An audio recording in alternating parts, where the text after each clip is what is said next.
Back on the X52 podcast. It is Thursday, June 5th. My name is Jake Louque, and I'm joined by my guy, Arditti. We are brought to you by Jimmy's Famous Seafood.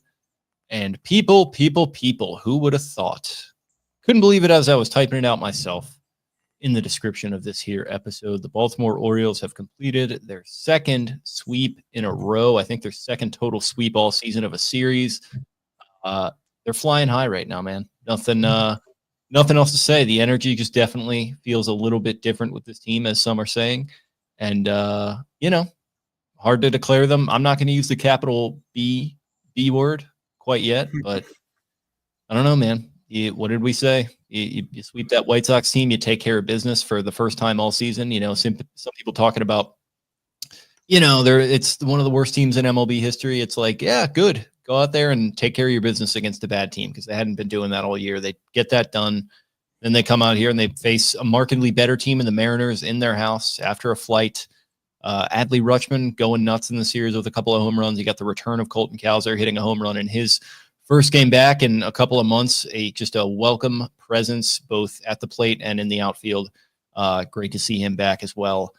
Pitching continues to look pretty solid here. So, my friend, how are we doing? First of all, as we cruise toward the weekend here. We're good. This has been a very, very fun week. Again, it's like, oh crap, we got West Coast baseball. I don't know if we're going to be able to stay up for these. And we were rewarded with like 3 really good games. Awesome performances all around. Pitching is just, the pitching has been fantastic, and that's the reason that this week has happened, and the 2 straight sweeps. The pitching's just been really, really good. Again, the offense, they did just enough, and sometimes that's all you need. They're not blowing anyone out. I think the first game was 5-1. You take those 4-run wins, but this team is just kind of finding ways to win. I said it last night. That game, the Wednesday night game, seemed like a 2023 game where it's like they got really good pitching, they got some really good defensive plays, they did just enough with the offense, and the bullpen ended up shutting it down, and that's how you win series. That's how you sweep series. That's how you sweep back-to-back series. And like you said, it's the White Sox. Okay, you still have to. They're professionals. They're still playing, for jobs. You don't apologize for wins. I think we said that 10 times on Sunday. And then you come in and face a Mariners team who has been in first place this year, and they're in second place now, but they're a good team. They're a very good team. They pitched their asses off, and like I said, the Orioles went toe to toe with them, and this was a very impressive performance by the Orioles. I mean, all throughout all facets. The like I said, the offense came through when they needed several times, late inning situations, big insurance runs. The defense stepped up. They're not throwing the ball around. They're not dry humping the ball all around the field. The pitching is awesome. The bullpen is absolutely nails. Brian Baker is getting out there and pumping his chest and notching saves and, just chucking 97, like doing Instagram posts with our wire theme, the wire, all in the game, caps. I mean, that's, yep. But let him go. I mean, let him bake. Let the man bake. He's been awesome. Felix looked good back-to-back nights. And we got production out of Heston Kjerstad. We got, a rally started by Kobe Mayo. So it's like all the things that we've been talking about the last couple of weeks, like they're slowly starting to fall into place. Oh, not even to mention Jordan Westburg's going to be back probably on Monday or Tuesday, I would think. He hits a home run tonight in Norfolk. Ramon Laureano also hit a home run tonight. Gary Sanchez hit a home run last night. It's I'm with you. I'm not saying the B word, but the B word I'm using is baby steps. It's like you kind of gotta walk, you gotta crawl before you can walk. And right now they're crawling and they're inching their way up to that 10-game win streak. That Spenny he needs it so bad. He is going to be so excited for the 10-game win streak and for Josh Allen's MVP. He was very excited about Josh Allen in Seager last weekend. Now he's down at the beach again. The guy's just fucking living on a magic carpet ride right now. Yeah, of course. Go figure. But no, again, I mean, this is fun. This is very fun. I don't know. It's somebody was complaining that Tony Mansolino called him points again today. I don't give a shit what he calls them. Jacob Kevin Myers did the same thing. lean Call into them it. whatever. Call them goals. Call them holes in one. Call them anything you want, brother. If you keep winning, I don't give a damn what you call them. In Texas, they still call the basket the goal. The goal? Call them goal. Yeah, call them whatever, brother. I don't care. Again, Tony Mansolino, Steve Gerben on the week that his show comes out. Good for him, man. I like all his quotes. I like the quotes from Eflin today. And again, I mean, how can you not feel happy for a guy like Adley Rutschman, who has just been kind of beaten and left for dead by this whole fan base, myself included. Everyone, the media, blah, blah, blah. MLB Network's running, this and that on him, and all he does is go home. I don't know did you hear his quotes last night after the game on Masson? No, I didn't. I didn't catch those.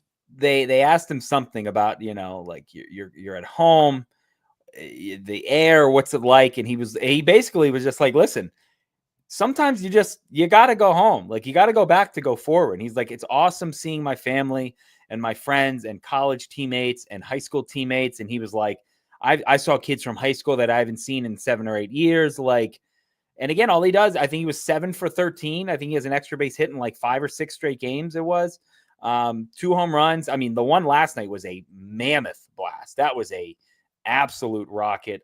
Today just kind of got out on a line, but how can you not feel happy for him? He had the great tag play last night too. They kept showing his dad in the stands. It's just a perfect homecoming weekend for him. I think he scored the first run in the series too. Yes, I believe he did. Yeah. And I mean, shout out to our guy Brendan Mortensen for kind of putting the thread out there about him and his stance and the toe tap, and it's gone. And Adley today said, "I'm not really he said I'm a tinker." He was like, I tinker all the time, and I do all this stuff. And he was like, none of it's really like. He was saying something about how like I don't really do it consciously. I'm not doing it consciously. Yeah, they were talking about that on the radio. And yeah, so it's people talking about Mabry, our boy, coming in there, and maybe he should start already working. Baby. Mabry, maybe Matt Holliday has kind of put his hands on him and kind of went to work on him. But whatever it is, I mean, it seems like at the very least with this series, you're talking about a 3-hit game in the first game, and then obviously the home run in the last 2. And then, yeah, just active on the base paths there. He's still not the fastest guy in the world, and he's convinced that he is, which is great. But I mean, another 3 hits today. Shit, man, it's really great to see. Because yeah, I mean, we were starting to have some uncomfortable conversations on this here podcast. I don't think we were the only ones about like this is a fork in the road, man. Like it's time to like. Are you going to show that you're like a next level player? Are you just going to show that you're a good player? Or are you just kind of replacement level? Like, do you belong here?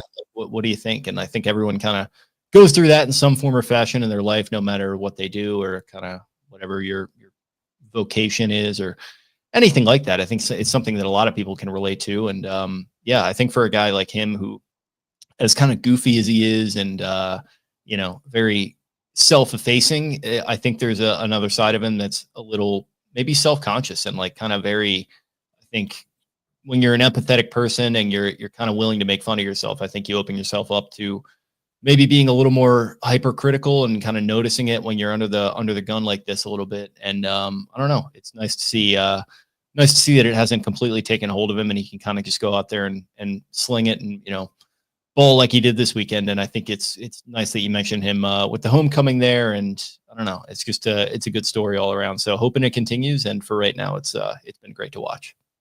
Yeah, I mean this series in particular seems to really have come at like the perfect time for him. Because again, I think I'm sure it was wearing on him, and not that he's on social or Twitter or anything like that, but I'm sure he kind of knows, the conversations going around. I'm sure the sentiments in the locker room were different. It's not like he's walking in and people are like, "Oh, shh, he's here. Don't, stop that." I mean, they're all pumping each other up and you could hear it. I mean, he said it last night too. They talked about, somebody asked him like, what's it like seeing Heston get the big hit last night? And he was like, "Oh, it's the best. Like no one is more optimistic and positive than Heston. So like, that good stuff is going to happen for him." And so, you're happy for all these guys. Obviously everyone was frustrated the first 10, 12 weeks, whatever of the season. And it didn't go, the first 50 games didn't go the way that they wanted, but we've kind of been beating that drum. Like And say what you want. I mean, it kind of revolves around the day that Hyde was fired, and where even though they got their teeth kicked in that day, like ever since that weekend, and when the Nats left town, they've slowly started to look like the team of old. That series in Milwaukee, where I think they won the final game of the 3-game set, but we were like, that there were some shades. There were some, it looked like a throwback series, and they played well. And the game isn't over by the 3rd inning anymore. And you're not into the bullpen in the 4th being like, how are we going to get through this one? Like, how many, how long is Charlie Morton going to have to go now? Now Charlie Morton's going back-to-back quality starts. Like, again, things are slowly turning around. And Spenny said it when he was on with us a couple weeks ago. Like, they played awesome in the first half last year and dog shit in the second half. And he's like, why can't they just do that this year? Not the like, just why can't they just win 20 in a month, which they still can. I think they're on pace to. They haven't lost yet. But they're slowly coming around and rounding into form, and they're going to get Westberg back, and they're going to get Laureano back, and Mullins is going to come back soon. It sounds like Mountcastle is going to be out a little bit longer, but Ryan O'Hearn just keeps hitting, and Kobe Mayo is that average isn't up there yet, but he's slowly, again, he's having a good at bats and drawing walks and getting on base. So it's coming. Like it really does seem that way. It's a slow process. It's not going to turn around in a day, but it's these last couple of weeks. It looks more and more like 2023, the first half of 2024. So see if they can keep this up.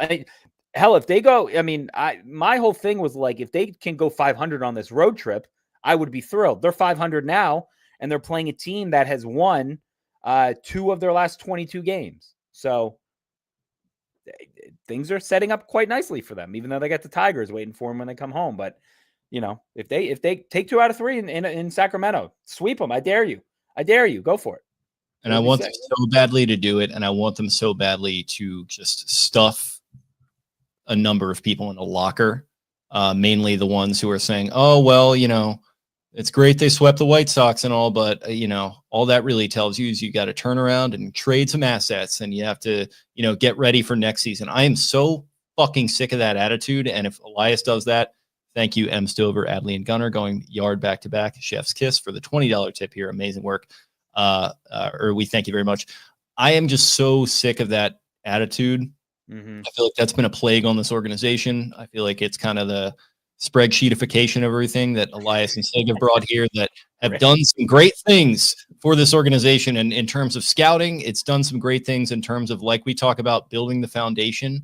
But if you want to build the house, like, you got to start showing some confidence in these pieces. And you got to say, like, you have to eventually just ditch the mindset of, oh, well, it's all or nothing. And if it doesn't look like we're going to win the World Series, then we just got to move Ryan O'Hearn, and we just got to get rid of Cedric Mullins, and we got to move on from Ryan Mountcastle. And Zach Eflin, thanks for a couple great years. We're just going to get rid of you. And Tomo Sugano, you've looked great. Let's haul you off for some unknown outfield prospect. Like, it just, I don't know. It speaks to a lack of confidence in these players, whether they mean to or not. That's what it says. And if you blow all this up in favor of whatever you're trying to do in the future, I think that's going to be another psychological toll that you're taking on these guys, especially if you're not going to extend them. And it speaks to a lack of decisiveness. Again, I think, speaking of Spenny, I think he put it pretty well, that part of what has plagued Elias is just waiting for every single little move to be perfect. He needed the Burns trade to be perfect. And I mean, it really was. Like, when you look back at what they gave up and what they got out of him, and obviously you prefer to re-sign him, but that was the perfect move in giving up Ortiz and Hall. But other than that, I mean, it's just like he's been indecisive. He hasn't been willing to make the big move. And I don't know. I just feel like all of this just contributes to kind of part of what was the issue that we saw the last couple of months, was just a complete lack of self-confidence, a lack of an ability to fight through adversity. When you don't have a figure at the top of your organization that is kind of plowing the way forward and shows that they believe in you, how are you going to be able to believe in them? How are you going to be able to believe in what you're doing every single day? And I don't know. Like, I'm really proud of these guys for their last 6 games and putting all this together. I mean, they're still not out of the woods injury-wise. You just listed off Mullins, Mountcastle, all these guys. Grayson we haven't seen yet. Bradish we haven't seen yet. It's going to be another month for the former, another 2 months at the earliest for the latter. Like, these guys have fought their asses off, and a little over a handful of games out of a wild card spot. I would not have thought that would be the case even just a couple of weeks ago. So yeah, I'm like pat on the back for these guys. I think they still got their work cut out for them, obviously, but I don't know. It's just fucking fighting just absolute like triumph of the human spirit type shit to get themselves through this series and give themselves a shot to even be in the wild card right now. I'm chuffed, and I don't know. I'm really hoping it continues against not Oakland, as our boy Jeff Arnold said and corrected himself, but just the A's. I've been saying it recently. Yeah. I've been saying it all week. I mean, they're still Oakland, but I'm with you. And Glenn Clark had on Jim Bowden this morning, and here's what he said. He said Eflin, Sagano, O'Hearn, and Mullins. Those are the four. Those four guys could bring back 10 to 12 players and could change the franchise. And then our buddy Zach from Pigtown Sports said, blah, blah, blah. They will not be selling 3 out of 4 of these guys, maybe not all 4. You take a swing. We're over the prospect stage, unless it's Andrew Painter or Chandler somehow. Don't even waste my time. Go make a run. And I think that's spot on. Like, yeah. I'm done dicking around with AA. Like, we talked about that, I think, last week. Are you going to trade Cedric Mullins for a pitcher in AA who's going to help you in 2027? Like, no, this is a team where, again, if you we did all offseason was like, we need pitching, we need pitching, we need pitching. Why would you trade Eflin and Sagano? It's like they're in the house. The call is coming from in the house. Those are the guys you re-sign, and then you make an addition to them. You add a Michael King. You add a Dylan Cease, somebody like that to go along with the group of Tyler Wells, Grayson Rodriguez, the injury pack right there, Bradish, those guys.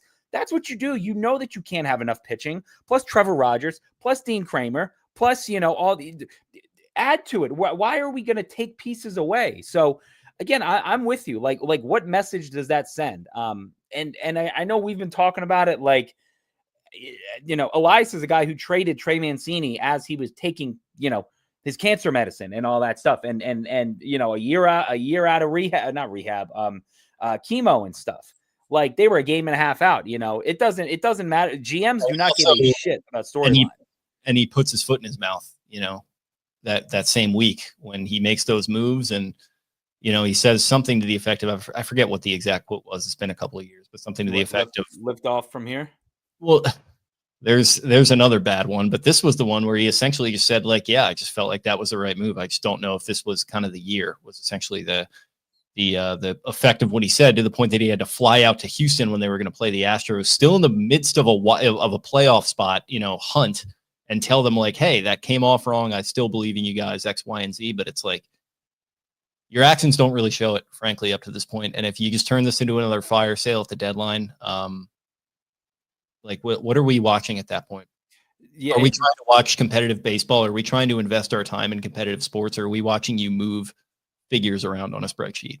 Like, are we watching you count beans, basically? Because I don't have to do that. If that's what this turns into, then I don't have to invest my time or my money in that. No, I'm right there with you. Like we've talked about, like, what was the purpose of the full rebuild, to get Adley and to get Gunnar and to get Westberg and to get Cowser and to get all those guys, if you're just like, let's just kind of do this mini little reset, let's kind of take a step back. Like, no, this should be the liftoff. This should be where you're like, what, let's, we're gonna go all in. We're gonna, which again, you should be doing that regardless. So I'm right there with you. But again, I mean, I think like you talked about being proud of these guys. Like, how can you not be pumped for them? And Zach Eflin, I was talking with my dad today too, about the Eflin today. I mean, and we talked about it last week with the kind of the difference with Mansolino and Hyde. Like, Mansolino is going to let his guys go. Sagano the other night lets 2 guys on. I think it was first and third, no outs, and he gets right out of it.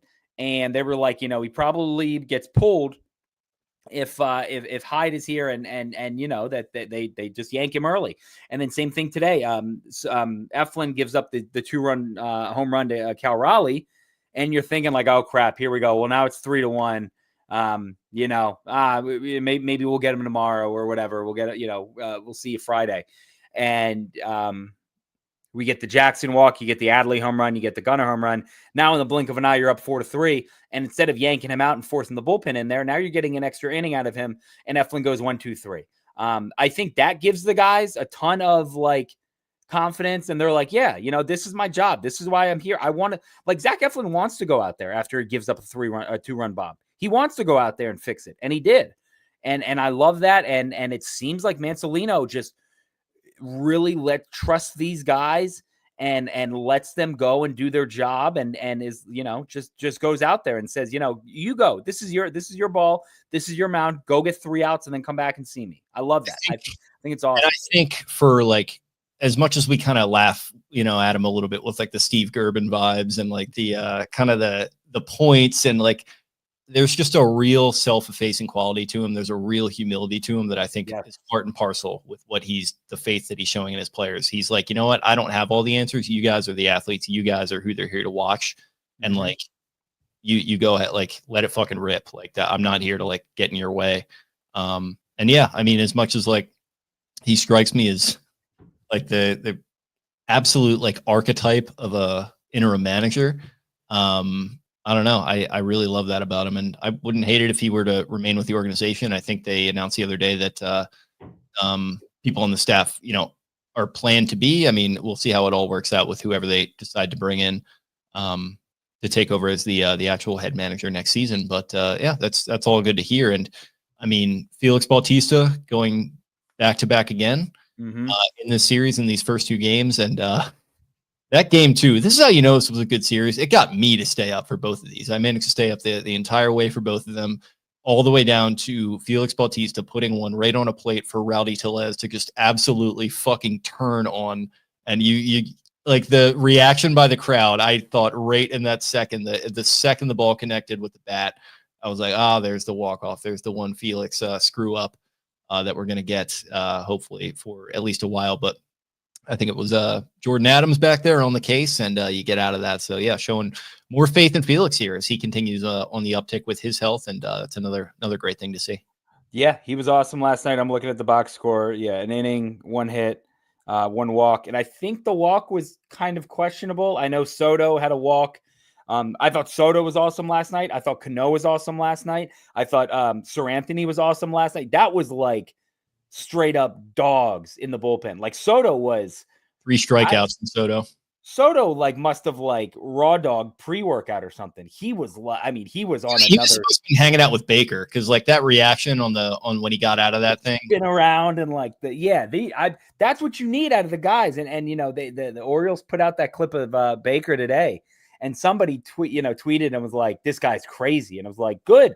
That's what you want. You want that crazy in the bullpen, especially in the 9th. Like you want that guy who is pumping his chest. I want Brad Baker with bruises. I want his collarbone black and blue just from beating the hell out of himself. Like, good. I like that. I loved what I saw out of everyone this whole week. I mean, again, the offense, the defense. I loved how the games were handled. It was a perfect series, I think, pretty much. And again, Heston came through and Kobe came. It seemed like everybody either had played a role in a big time win or doing something. Like you mentioned, Colton coming back and having a hit. He had a hit last night.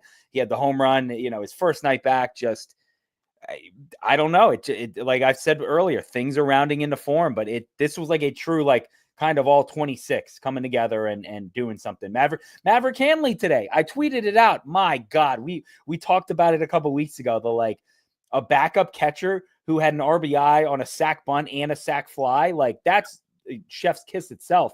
But today I look up and he's 0-2 and I'm like, all right, well, whatever, we'll roll it over and we got 1 out. Nope. He draws a walk, 3-2 walk, advances to second on a what's it called? A pass ball, I think, wild pitch. I don't know which one it was. Gets to second. Adley, again, ropes one to center field. I mean, it was deep out there. He tags up from second to third, and then he scores on a wild pitch there, too. And it's like, that's a backup catcher like that creating his own run is just, I said it to somebody on Twitter, and they said something like 2 weeks ago, that ball doesn't go or something like that. He gets thrown out. I said 2 weeks ago, Maverick Hanley gets hit by a bus while he's trying to tag up. And that's just how it's going for the Orioles. Over his own feet. Yeah. Like the sky cam falls and like ropes him up and wrangles him like he's a bull in a bullfighting thing. And it's like, that's just how it's going this year for the Orioles. But no, like Maverick did that. Again, the defense I thought was really good last night, even Gunnar making that play with Carlson making the cutoff throw, and they get Cal Raleigh at second, and Cano only gives up 1 run in that inning. I mean, this was some of the best baseball that I feel like we have seen in a long time. I thought Adley had an at bat. I'm getting all my nights mixed up. I think it was Tuesday night. It's like a 12 pitch at bat, and he fouled off like 8 or 9 pitches and then roped one for a hit. And it's like, that's his best at bat and probably in a year since like June 2024. So I'm like, gushing over this series. Yeah. I mean, these are like pretty solid pictures that they're taking on in this series too. You had Dylan Wu today, who I thought looked really solid. He wound up kind of unraveling towards the end, and that was I guess unfortunate for him. But I mean, George Kirby, they got all over him, and he got hit in the mouth. That was crazy. Yeah, I think it was O'Hearn who just kind of Ramon. Ramon and O'Hearn was on one of the bags, I think. He took one right to the mouth and was bleeding. So yeah, that was tough to see. It seems like he was okay, but yeah, it was him. And then I think Emerson Hancock in the second game. So yeah, I mean, Seattle's again, they're a solid squad. They're 5 games clear of 500 or thereabouts. That might have changed after today. So yeah, I mean, it's pretty much all you wanted to see was them find a way to take care of business against a bad team. And then I think you certainly would have taken just a win of a series here. They got that done in the first night, and then they go on to get the sweep. I think, regardless of what happens as we charge on towards the All-Star break, I think Orioles fans should be pretty elated right now. Yeah, again, they're heating up at a good time. Obviously, it's always a good time once you're 11 games under or whatever it is. But like O'Hearn, and O'Hearn has said this for a while. They really do. You just got to take it game by game. Just take it day by day and go from there. And it's like, if you can, I feel like that's how they took this series. Like, all right, you're facing George Kirby in game 1. He has an 11 ERA, but he's only made 2 starts, and he's slowly working his way back. And you saw that he was good the other night. But I thought the Orioles took great at bats, and maybe that's a John Mabry thing. They seem to really be attacking early on and kind of sitting on a fastball and just going from there. But something about their approach has changed, and again, it's kind of coincided with Mabry coming in the last, I don't know, I guess week and a half now. But winners of 9 of 11. Again, they faced some tough pitchers this series, like you said. I don't know how, if you're an Orioles fan, you're not elated right now, and you're not feeling as bad as some folks were feeling a couple weeks ago. You should be feeling that good right now about this team and what they're doing and how they're winning and how they're going about it. And again, that's to me the how they're winning. The late inning comeback last night, the late inning comeback today after you get kicked in the teeth, where again they easily could have hung their head and said, "Up there's Cal Raleigh hitting home run number 24 again." Like, yep, damn, we just got beat by their best player. Nope. Jackson takes a walk, Adley hits a home run, Gunnar follows right in suit. So that's the 2023. Like, oh, we're down 2. Okay, top of the lineup coming up. Sure, let's run it. And that's exactly somebody in the comments here said something to the effect of "dumb picks to Raleigh today. Adley and Gunnar totally bailed us out." It's like, yeah, good. That's what they should be doing, and that's what they haven't been doing for the last 2 months. I mean, I know Gunnar was hurt, but this is them playing up to their potential, and they're not going to do this even when they're playing at their best form. They're not going to do this every series, but that's what you need to see, and that's just what they haven't been seeing enough of. So more of this, less of what we saw before, and they'll be in I think a decent spot. And they asked Eflin post game about it. They were like, you had first base open. Did you think about putting Raleigh on? And he was like, honestly, I'm a competitor. And he said, I want to get him out. I want to get him out. And that's, again, that's what you want. You don't want a guy being like, oh no, I think that guy's going to beat me. He made a bad pitch and it got hit out. That's good. That's what good hitters do. And good pitchers also strap right back in and get it done. And that's exactly what Eflin did. So that to me was like, okay, whatever. I would have been fine if they decided to put him on, but I don't know. I was fine with it. Like I said, they ended up getting bailed out, and you're right. That's what those 2 guys should be doing. Those 2 guys should be setting the table. And again, Jackson took a great walk there. It was a 3-2 count again. Takes a great pitch, and then Adley ropes one out of there. So that's what the leaders and the top of this lineup should be doing. That's what they should have been doing for a while. Even the other night, like I said, I believe it started with a Mayo walk, and then I think Carlson had a hit, and then, or maybe it was the other way around. Maybe it was Carlson and then Mayo. but then that gives you, ducks on the pond for Heston Kjerstad, and Kjerstad jumps on a pitch right away and ropes it to the wall. So as bad as he's been in the field, he had some blunders today.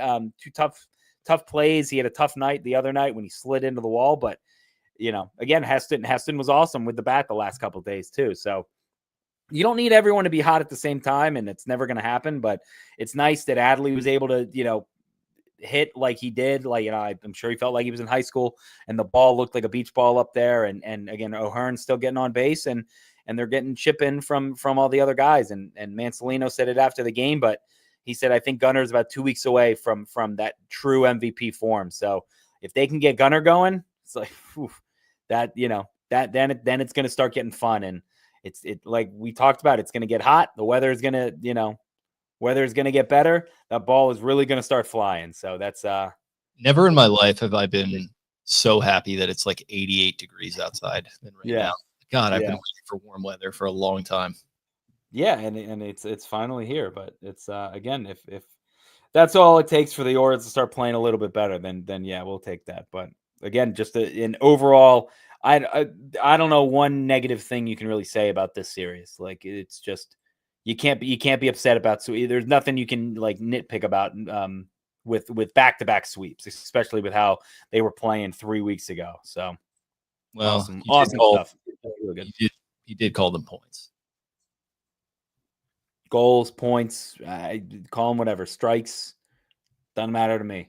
I think strikes. The guy knows what he's talking about. Guy, they're what 9-8 with him now, I think. So above 500, baby, with Mansolino. Nobody thought that was going to be no one thought that was going to be the case, but the prince who was promised. Maybe he's not linking Chafee. It was always Tony Mansolino. It was always Tony Mansolino. All right. So, anything else?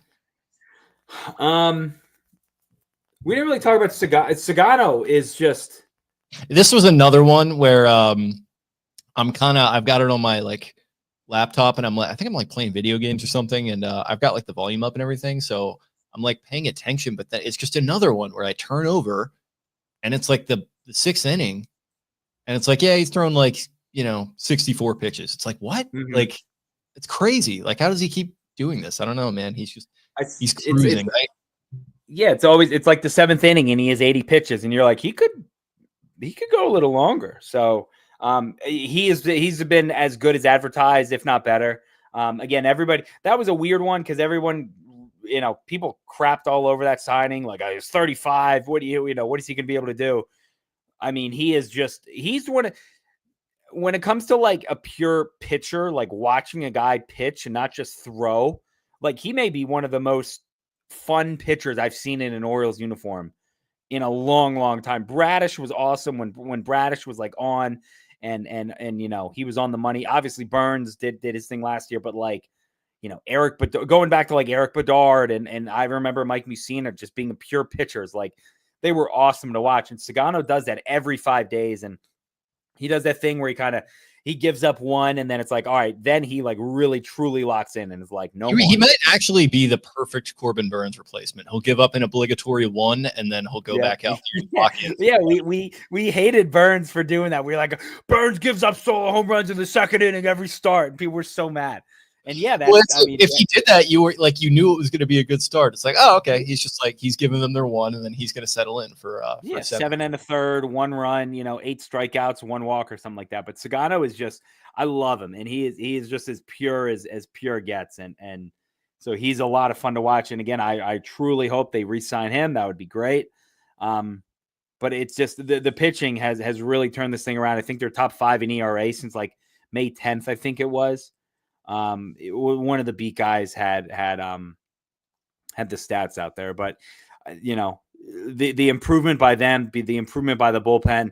Again, people were worried about Cano and they were worried about Bautista Bautista looked bad in the White Sox series, and for as bad as he looked, I think he looked that good in this series. And same thing, Cano was awesome, and like we talked about Soto and Dominguez and Baker is just hats off to Brian Baker. I've talked about him a bunch tonight, but He's getting a couple saves now. He's slowly getting up there, and drunk Uncle Andrew came in and did his damn thing today. And I was thinking about the bullpen. I know Zach Bollinger did his like bullpen rest schedule thing, and I looked at it, and it was like, who are the guys who were fresh?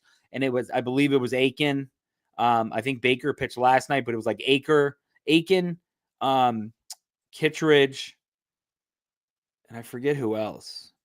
But I was like, you can put those two with Baker, and if you need to, and that's them coupled with 7 innings from Zach Eflin, that will get you through this game. And for all the Adley Rutschman homecoming fanfare, I didn't realize this. Andrew Kittredge, nobody more of a Washington man than him. I mean, is he? Grew up in the area, went to Washington. I think he got drafted first by the Mariners in 2008, like a 40-something round draft pick.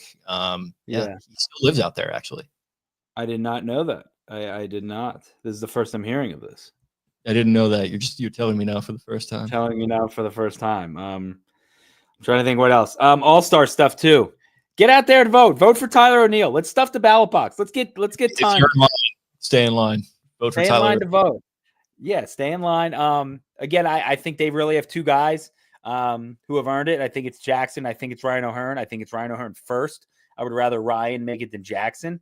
But again, vote 5 times a day. If you don't have time, send me your email. I'll vote for you. But I know, and Spen said it a couple weeks ago too, but like maybe Adley and Gunnar and those guys don't need to go. You saw them kind of wear down a little bit, but that would be cool for Tyler O'Neill to get recognized. And then you're going to organize this massive grassroots campaign to get Tyler O'Neill to be an all-star. And then 6 months from now, you guys are going to crash out and have a feud on X about it. No, me? I don't crash out on X. No, definitely not. But no, I think again, if they, I think now the goal for this next series is 2 out of 3 in Sacramento, and it's weird because I don't think anyone's played there. You don't know how the ball flies. You don't know, really how the field plays. But 2 out of 3 there. 5 out of 6 on the road trip before you come and face a Tigers team that's best team in the AL, probably maybe the best team, one of the best teams in baseball. And then you get the Angels who are not playing good baseball. So again, bring that, fill up the crowd, fill up the stands, and let's have some fun with this team, and let's see how far this run can go. So 9 out of 11, like make it 15 of 18, make it 18 out of 22, like make this thing interesting, and let's go into 4th of July.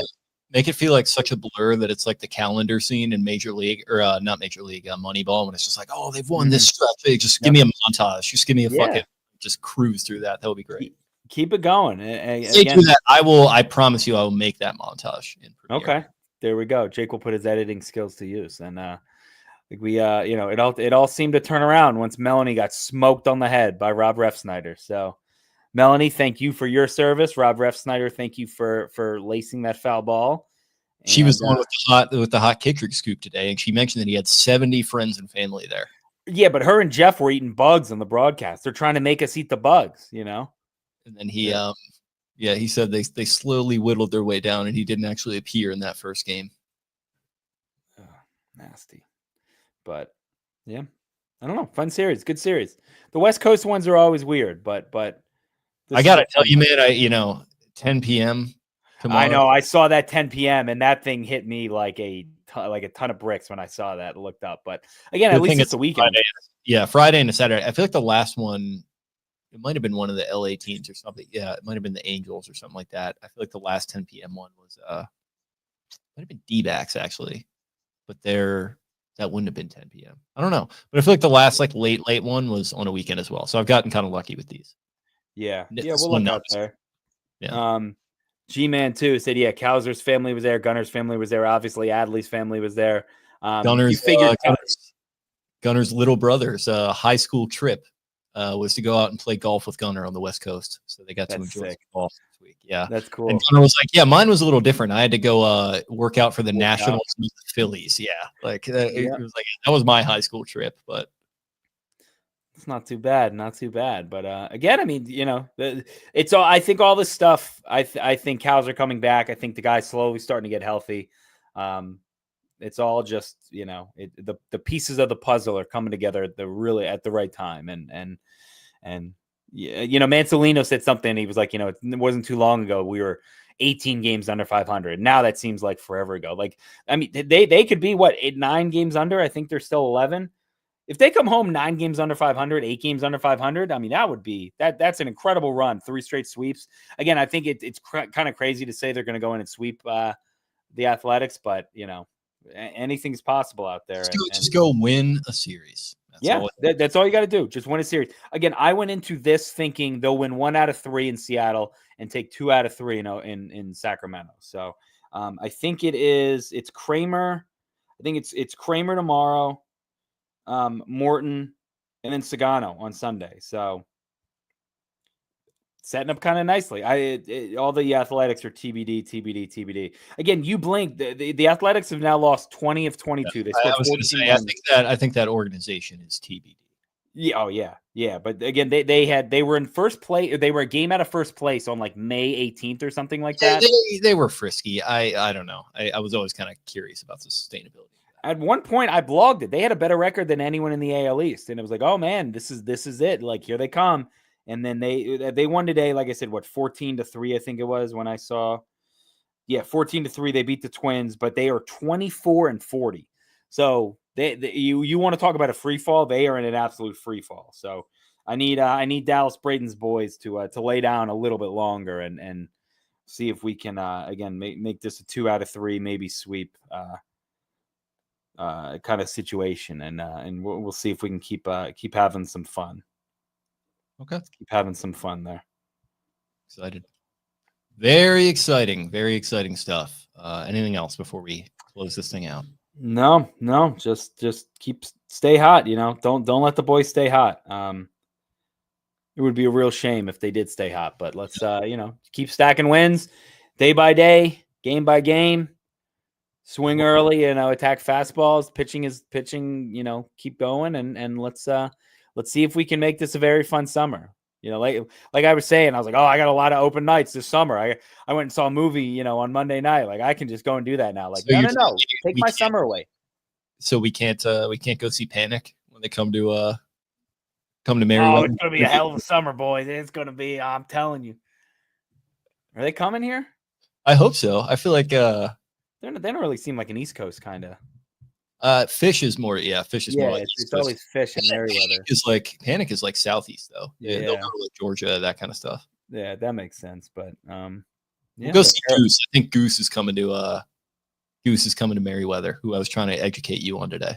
I know who they are, of course, but for some of the other folks who don't in the chat, they're next up. I mean, they might already be up on the jam band scene. Uncle Jake. They're on tires, so that's pretty big. Yeah, it's a big deal. Very big deal. When are you going to go see Friendship?